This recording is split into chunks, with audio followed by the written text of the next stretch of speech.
마른 풀이 태양 아래 타오르고 사바나의 울음소리가 메아리치는 곳. 어미 비비는 그 무엇에도 굴복하지 않는다.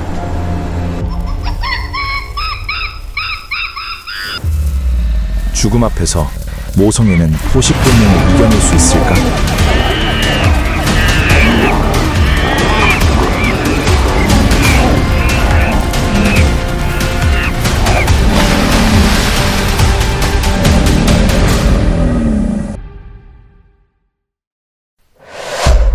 케냐의 치열한 전쟁터. 어미 비비는 새끼를 죽음으로부터 지켜낸다.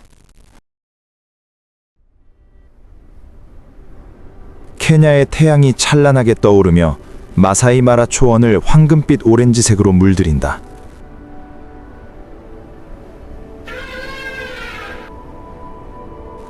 산들바람은 마른 풀과 먼지 냄새를 실어나르며 길고 고요한 밤이 지나고 생명이 깨어나는 공간 전체에 퍼진다.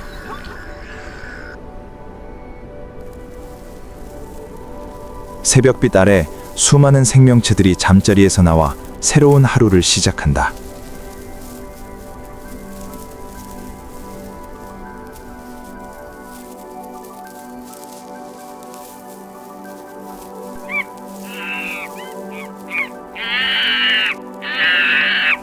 숨쉬는 매 순간이 죽음과의 도박과 같다. 먼지로 뒤덮인 바위 경사면에서 비비무리가 깨어난다. 서로 털을 다듬어주고 먹이를 찾아 흩어진다.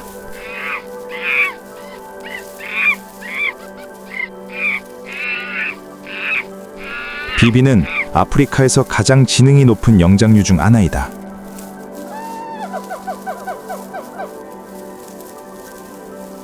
비비는 권력과 애정이 얽혀있는 긴밀한 사회를 이루어 살아간다.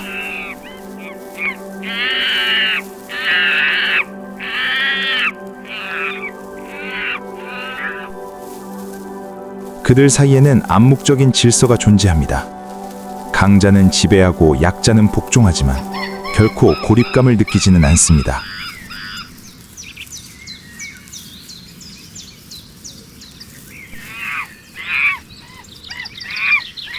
그 세계에서 사랑, 본능, 그리고 번식은 종족 번식의 수단일 뿐만 아니라 지위의 상징이기도 합니다.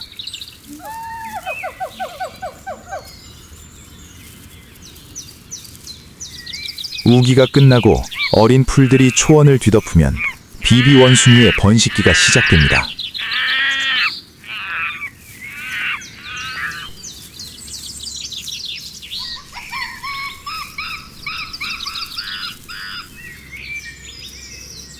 무리의 분위기가 바뀝니다.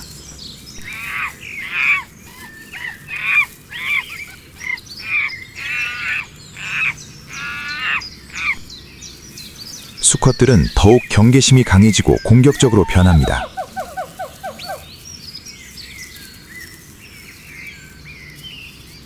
짝짓기 권리를 주장하기 위해 싸울 준비를 합니다.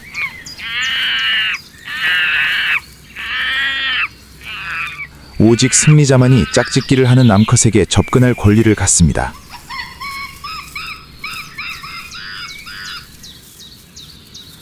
짝짓기 순간 비비 원숭이들은 본능뿐 아니라 사회적 유대감도 보여줍니다.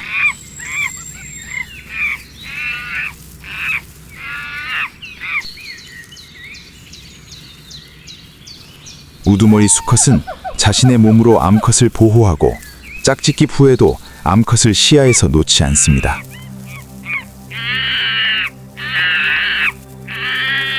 이는 경쟁적인 사회에서 부성을 지키는 행위입니다.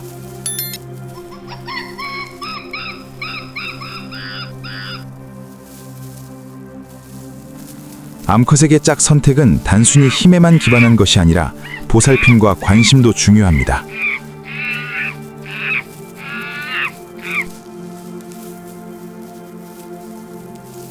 적에게서 자신을 보호해주거나 먹이를 나눠준 수컷에게 애정을 느낄 수 있습니다. 약 6개월의 임신 기간이 지나면 새끼들이 태어납니다. 어미 비비는 작지만 생명력이 넘치는 새끼를 가슴에 안고 있다.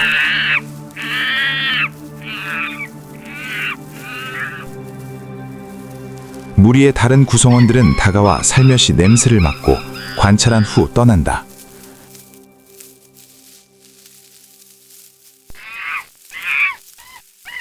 그들에게 출산은 단순한 의식이 아니라 오랜 삶의 방식에 깊이 무리내린 규칙이다.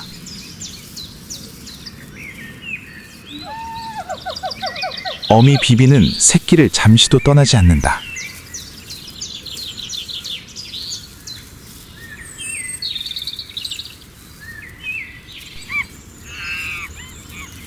새끼들은 젖을 먹고 모든 여정에 함께한다.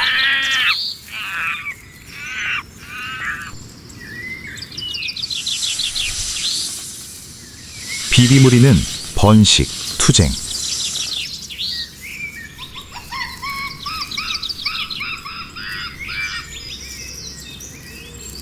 그리고 그 계승의 순환을 보여주는 살아있는 증거이다.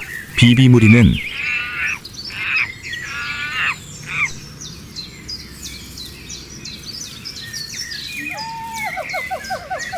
남은 그늘과 보기 드문 잘 익은 과일을 향해 이동한다. 하지만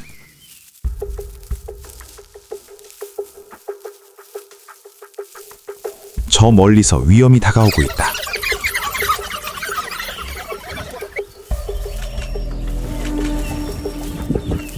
아프리카 들개들이 방금 사냥을 실패했다.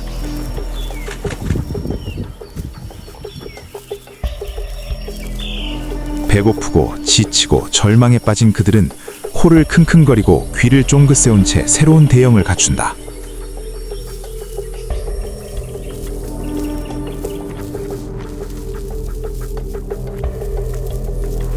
원숭이와 잘 익은 과일 냄새가 그들의 사냥 본능을 자극한다.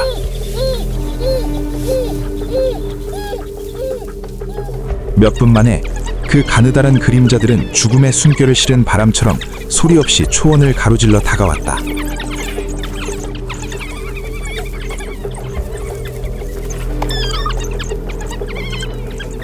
무리의 우두머리 수컷이 무언가 이상한 김새를 감지했다.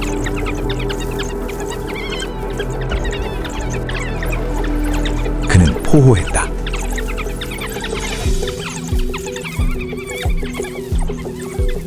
무리 전체가 즉시 반응했다. 새끼들은 나무 위로 올려졌다.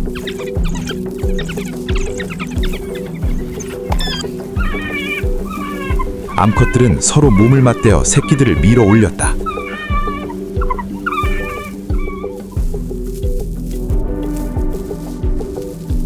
하지만 거리가 너무 가까웠다.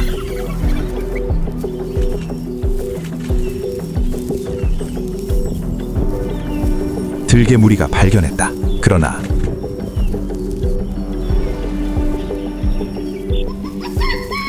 한 어미 비비는 그들과 맞서기로 결심했다.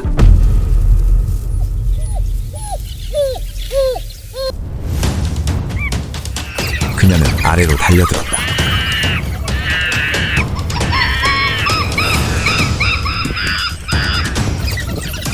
싸움이 시작됐다. 피에 굶주린 포식자들에게 둘러싸여 있지만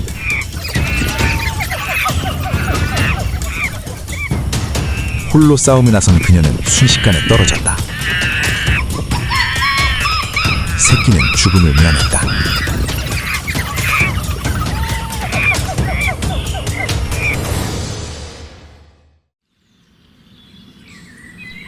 작은 몸은 황금빛 풀밭에 미동도 없이 누워 있었다.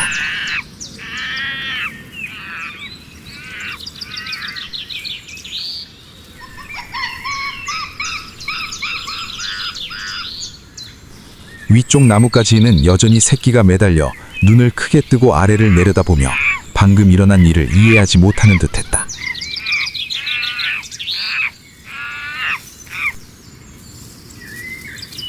케냐의 초원에서 삶과 죽음이 한순간의 숨으로 나뉘는 곳, 모성에는 자연의 어둠 속에서 가장 밝게 타오르는 불꽃으로 남아있다.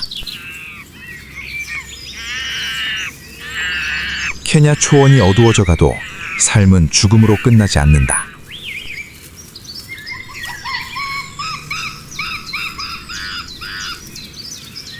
비비의 새끼는 여전히 나뭇가지에 매달려 있다.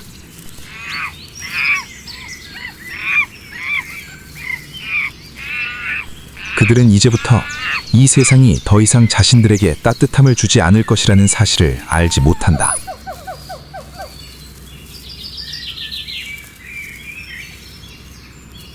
매일 새끼는 무리의 다른 암컷에게 보살핌을 받았습니다. 시간이 흘렀습니다. 우기가 지나가고 새풀이 돋아났습니다.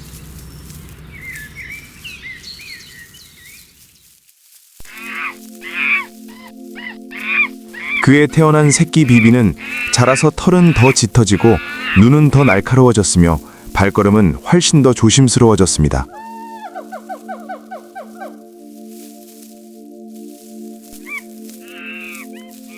더 이상 누구에게도 매달리지 않고 스스로 먹이를 찾고 적을 피하며 어미가 남겨둔 세상을 관찰했습니다.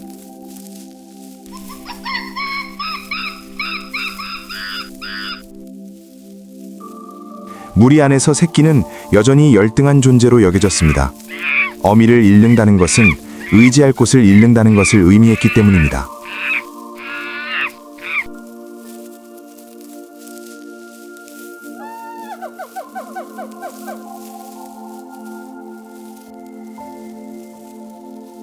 하지만 자연은 동정을 필요로 하지 않습니다.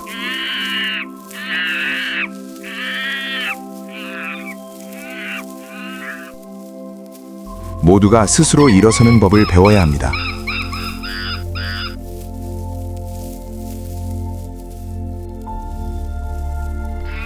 오늘 아침 무리가 먹이를 찾아 더 빽빽한 숲으로 이동했을 때 또 다른 위협이 조용히 도사리고 있었습니다.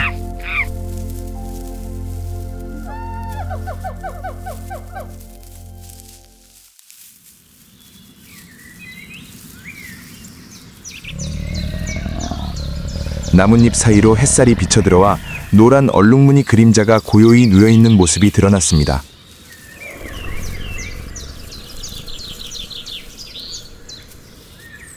나뭇잎 사이로 조각난 빛처럼 얼룩덜룩한 털은 찬란하면서도 잔혹했습니다.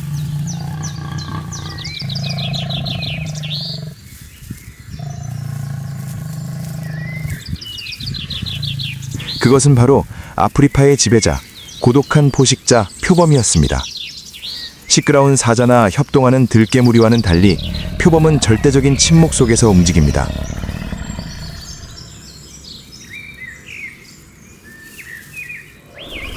발걸음 하나하나가 어둠 속의 수수께끼 같습니다.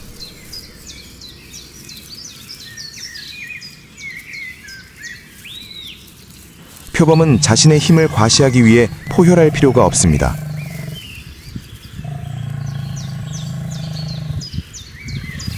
표범의 몸은 진화의 완벽한 걸작입니다. 유연한 근육, 유연한 척추, 그리고 밤처럼 조용한 네 발.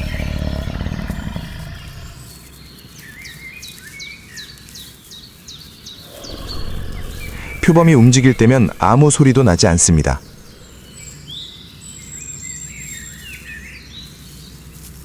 햇빛을 반사하는 황금빛 눈부터 미세한 바람에도 항상 예민한 귀까지 모든 감각은 사냥을 위해 태어났습니다. 표범은 탐욕 때문에 사냥하는 것이 아니라 생존 본능에 따라 사냥합니다. 한 끼 식사는 몇 시간 동안 관찰하고 몰래 다가가고 기다림 끝에 얻는 보상입니다. 사냥의 순간이 오면 표범의 모든 움직임은 마치 허공으로 사라지는 듯합니다.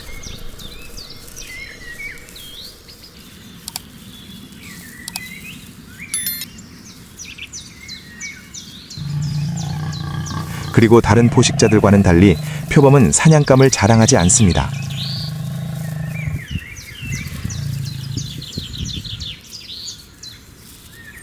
표범은 포식자들을 피해 나무 위로 사체를 끌고 올라갑니다.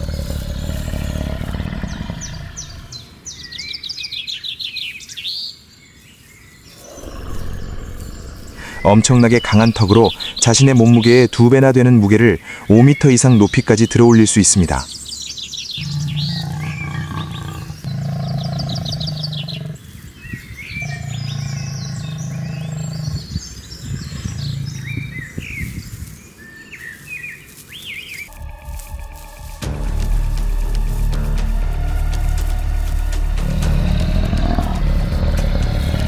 아카시아 나무 아래서 한 무리의 비비들이 잘 익은 과일을 찾고 있었다.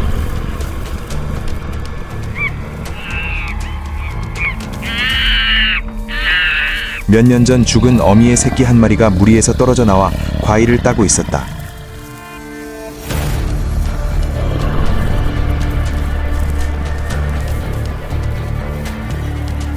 마치 위험을 감지한 듯 차가운 시선이 자신에게 고정된 것을 알지 못한 채 갑자기 날카로운 비명이 터져 나왔다.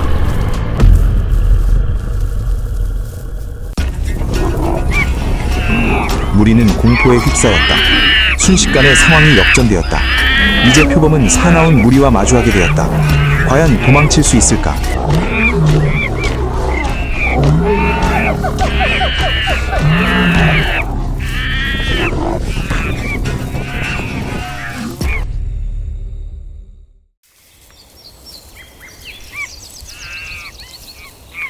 이곳 케냐에서는 고통과 공포가 끊이지 않습니다.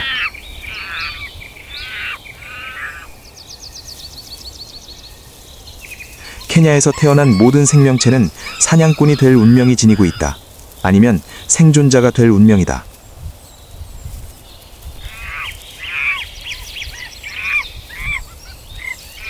몬순 시즌이 지나가면서 케냐 초원 곳곳에는 길게 갈라진 땅이 드러나 있었다.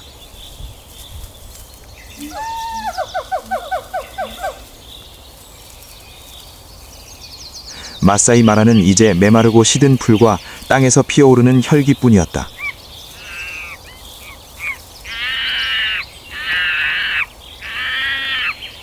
갈증이 모든 생명체를 덮쳐 물을 찾아 보금자리를 떠나게 했다.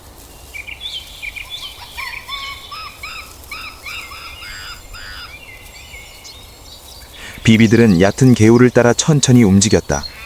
계곡 이중에는 물웅덩이가 몇 개 남아 있었다.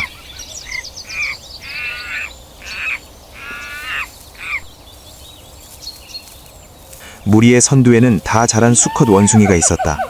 몇 년 전 어미가 목숨을 바친 후손이었다.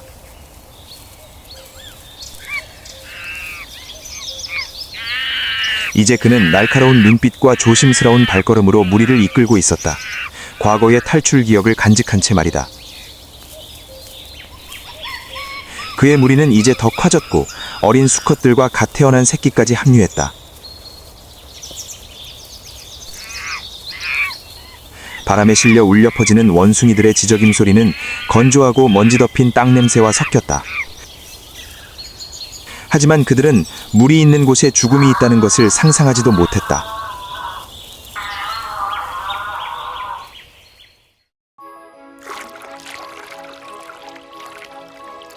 탁한 진흙 아래에 거대한 검은 그림자가 움직이지 않고 있었다.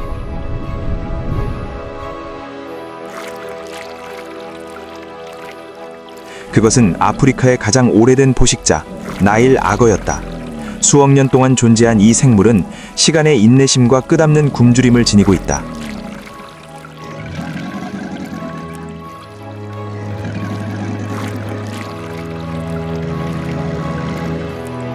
무자비함을 위해 완벽하게 조각된 생물, 두꺼운 뿔로 덮인 몸 길이의 절반이 달하는 긴 꼬리, 다 자란 사자보다 3배나 강한 악을력을 가진 턱.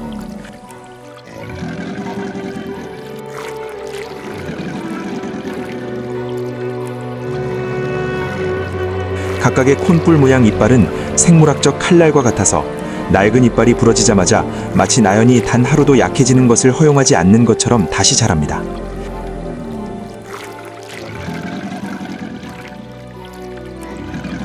나일 악어는 길이가 5m 이상 자랄 수 있습니다.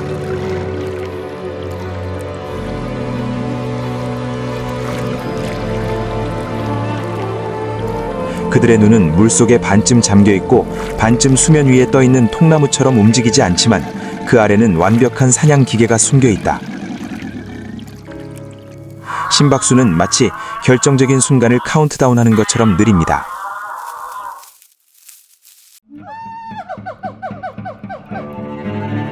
어린 어미 원숭이가 새끼를 품에 안고 물가로 내려와 고개를 숙였다.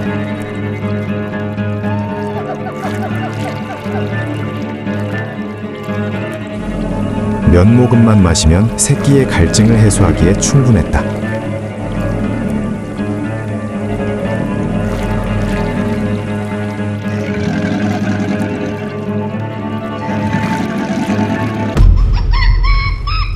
잠시 정적이 흘렀다. 그러다 갑자기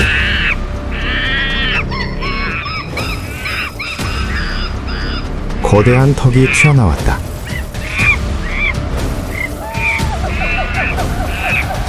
어미 원숭이는 팔 하나를 잃었다. 무리 전체가 공포에 질려 비명을 질렀다.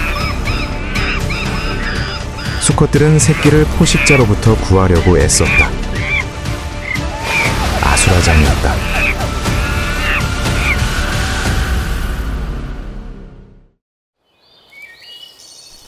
해질녘이 되자 물은 불타는 듯한 구릿빛으로 물들었다. 다른 동물들이 나타나기 시작했다.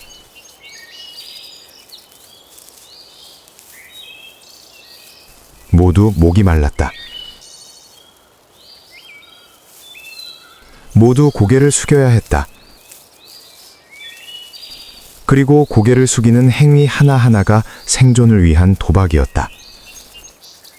불타오르는 듯한 노란 하늘을 배경으로 얼룩말의 몸에 있는 줄무늬는 마치 살아있는 불꽃 같았다. 각 얼룩말은 완벽한 예술작품이었고 똑같은 얼룩말은 없었다.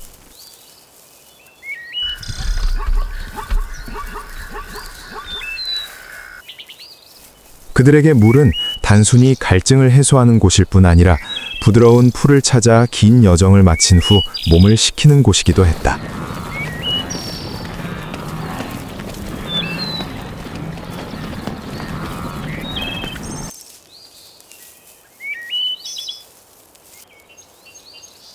무거운 발소리 사이로 임팔라 떼가 나타났다. 달빛 아래 그들은 날렵한 실루엣을 드러냈고 밝은 눈은 수면에 반사되었다. 황금빛이 감도는 젓갈색 털, 매끄러운 흰 배와 초승달 모양의 뿔은 거친 풍경에 부드러움을 더했다.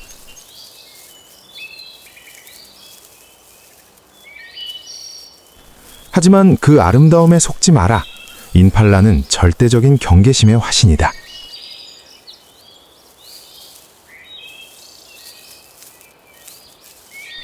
모든 발걸음, 모든 시선은 계산적이다.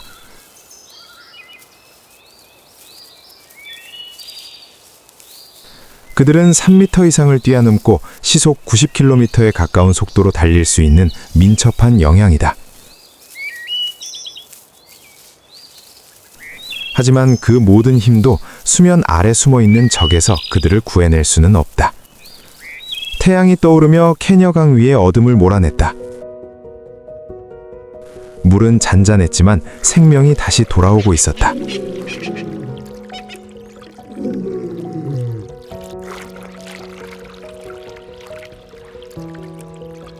멀리서 강표면이 잔물결을 일으키더니 깊은 포효 소리가 울려 퍼졌다.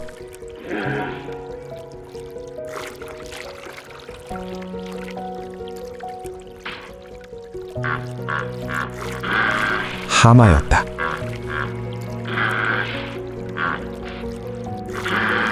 각각 3톤이 넘는 무게를 자랑하는 하마들은 거대한 몸집으로 물에 발을 담글 때마다 물결을 일으킵니다.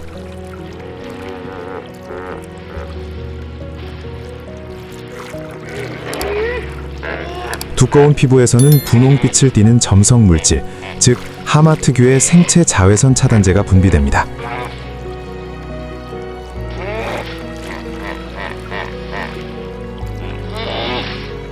눈, 귀, 코는 머리 꼭대기에 나란히 자리 잡고 있어 거의 완전히 물속에 잠수한 상태에서도 주변을 살피고 숨을 쉴 수 있습니다.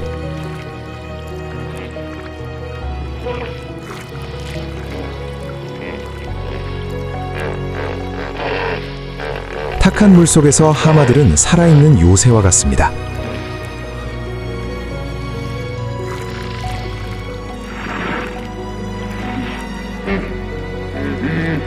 시속 30km까지 달릴 수 있고 무는 힘은 물소의 뼈도 부술 수 있을 만큼 강력합니다.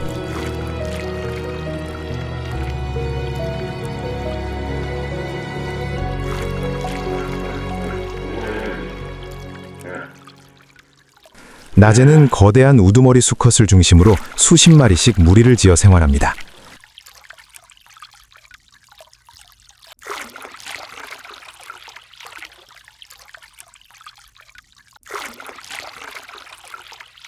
우두머리에게 강은 단순한 휴식처가 아니라 침범할 수 없는 영역입니다. 낯선 수컷이 영역에 들어오면 즉시 위협을 받습니다.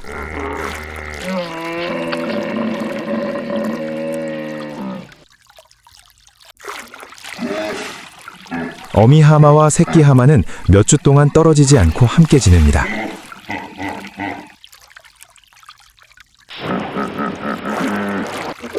동족 하마든 포식자든 누구든 접근하면 3통짜리 어미의 분노를 삽니다.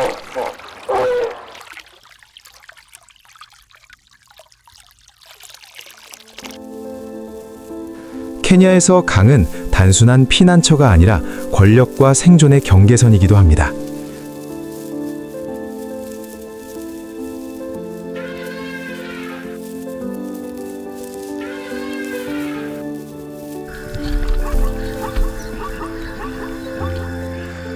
매일 아침 하마의 울부짖음은 새로운 하루를 시작으로 알리고 지배욕, 모성애 그리고 생존 본능이 뒤얽혀 끊임없는 자연의 리듬을 만들어냅니다.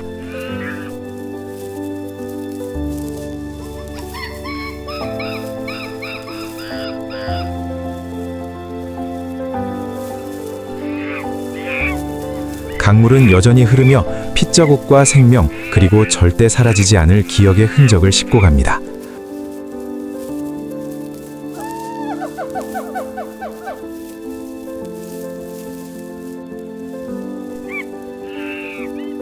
이곳의 모든 생물체, 비비부터 표범까지, 악어와 하마까지 모두 같은 목적, 즉 생존을 위해 싸웁니다.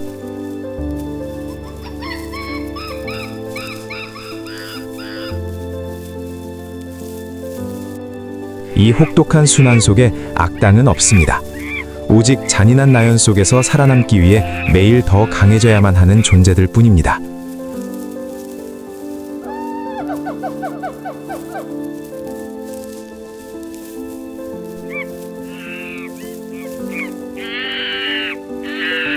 이런 싸움을 보고 가장 강하게 느끼는 감정은 무엇인가요?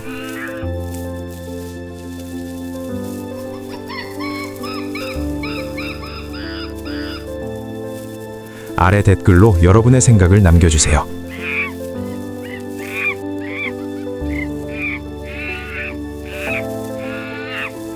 그리고 감동적인 야생동물 이야기에 관심이 있으시다면